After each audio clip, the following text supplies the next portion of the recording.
We pick palm oil by the color. The deeper the red, the better. The fakers know that too.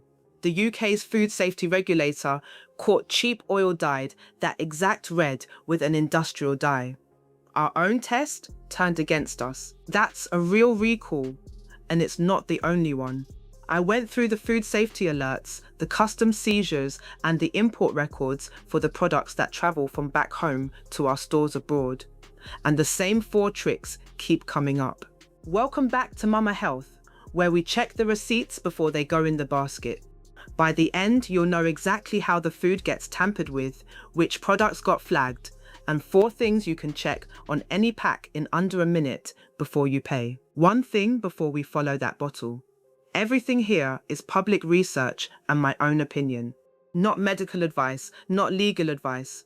I'm your friend who reads too much, not a food safety inspector and not a lawyer. If you think you've actually bought something contaminated or counterfeit, that's a call to the regulator, not a comment section. Use this to shop smarter, not to replace the people whose whole job this is. And of the 4 checks, the third is the one almost nobody knows exists, and it's the fastest way to catch a fake right there in the shop. It all starts with one question. Can you trust the food you just bought? Not the store, and not the auntie behind the counter who's known your mother for 15 years. I mean the product itself in the bag before it ever reached that shelf. That question is going to keep coming back because every piece of this story changes the answer a little. And it matters more than it used to because our groceries are a global business now. African and Caribbean stores in London, Toronto, Houston, Brooklyn, all sourcing the same handful of products from back home. Palm oil, Egusi, crayfish, seasoning cubes, Gary. The stuff that makes a kitchen abroad smell like home. For me, it's crayfish hitting hot palm oil. That smell is my mother's kitchen, from before we ever got to the States. And here's the weak point nobody thinks about. That food changes hands maybe 6 or 7 times before it reaches your shelf. And not one of those hands has to open the bag. Here's the chain. One product from the farm to your shelf, and exactly where it breaks. It starts with a middleman back home. They call him a consolidator. He buys small amounts, palm oil from 12 local presses, crayfish from a string of river villages, and combines it all into bulk lots. That step is normal, necessary even, because no single farmer grows enough to fill a container. But notice, from the very first step, your food is already a blend from a dozen sources nobody's tracking. Then it gets bagged. Somewhere along that chain, the bulk lot goes into branded packaging, and there's no record on the pack of where that happened or how the food was stored before it went in. So the label can tell you a brand, but it can't tell you the journey, and that's the normal version. Then it ships onto container ships through customs and out to distributors on the other end.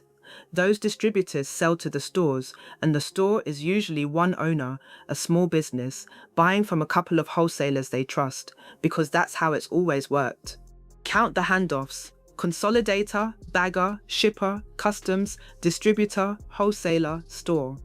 7 chances to swap what's inside the bag, and not one inspector standing at any handoff to check that the contents match the label.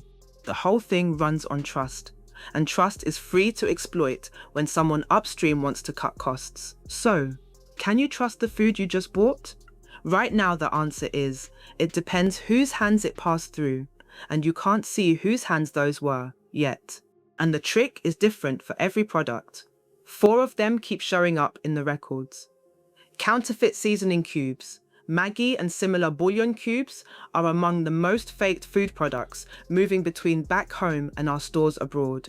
Fake cubes get made in unregulated facilities, packaged to look nearly identical to the real thing, and shipped right alongside genuine stock.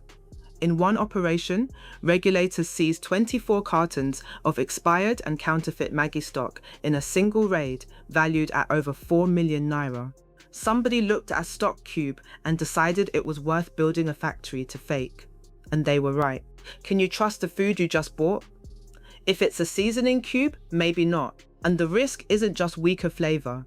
It's that nobody regulated what went into it, so nobody can tell you what you're actually eating. Palm oil cut with dye. This one is documented by the UK's food safety regulator. They found palm oil cut with Sudan IV, an industrial red dye. It's not approved for food use anywhere, and the regulator's exact words are potentially genotoxic and possibly carcinogenic. In plain English, it may damage DNA and it may cause cancer. Sudan IV gets added for one reason. It makes cheap oil look like the deep red, high-grade palm oil people hunt for. So the color you trust as the sign of quality can be the fraud itself. That one stopped me for a minute. Ground crayfish and egusi cut with fillers. Powdered products are the easiest to tamper with because once something is crushed, you can't see what's in it.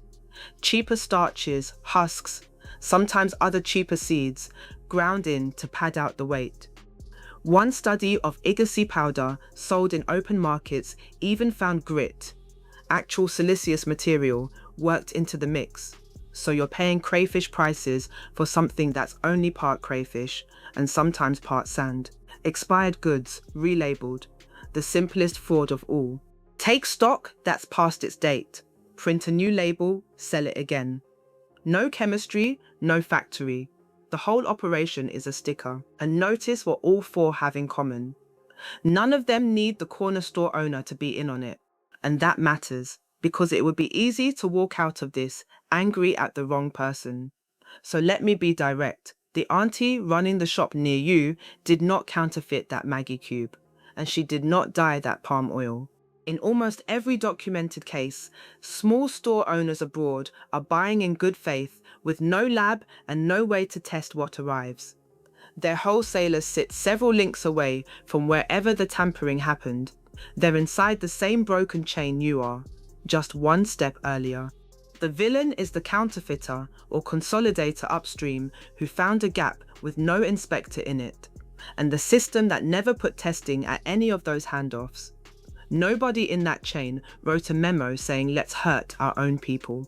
Someone just found a spot where cutting corners cost nothing because nobody was checking, so they cut them.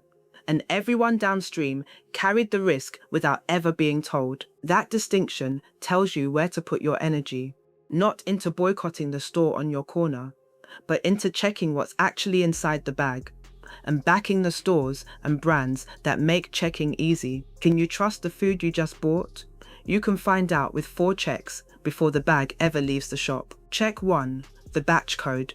Every legitimately made food product has one, a short string of letters and numbers stamped near the expiry date. Here's the tell most people miss. Real manufacturers print the whole label, batch code included, as one job. So if that code looks like a different print job than the rest of the pack, smudged, off color, obviously stamped on later, that's one of the clearest signs of a relabeled or counterfeit product. Put it back. Check 2, the NAFDAC number or your country's equivalent regulator mark. For Nigerian-made products, that's a NAFDAC registration number you can look up in their public register. Other countries have their own food safety mark, and if there's no number or the number is in the wrong format for that country, that's a red flag on its own. Check 3, the one almost nobody knows exists. The batch code shouldn't just look right, it should work. Some regulators, NAFDAC included, run text or app services where you scratch a panel or type in a code and get an answer right there on whether it's genuine. This is the bad lighting, queue behind you check. A counterfeit's code either won't exist in the system or won't match the product in your hand. Check 4, the hologram plus the import label. More and more of the genuine big name products carry a hologram or foil strip now, because the faking got bad enough to need one. Tilt it. A real hologram catches the light and shifts. A flat printed sticker doesn't. Then look for the import label. A properly imported product shows the country it came from and who imported it. A pack with no import label or one that looks hand applied, skipped a step somewhere. Run all 4 and you've done more checking than the chain itself did. And this last part isn't only about you. When enough customers start asking about batch codes and NAFDAC numbers, Every store owner in that chain gets a new reason to ask their own wholesaler the same questions. Pressure doesn't have to start at the top. It can start at the counter with one customer who knows what to look for. Can you trust the food you just bought? Now you can actually answer that yourself in the shop before you pay. Comment your thoughts down below. If this helped, hit like and subscribe, and check out this video Mama Health made for you.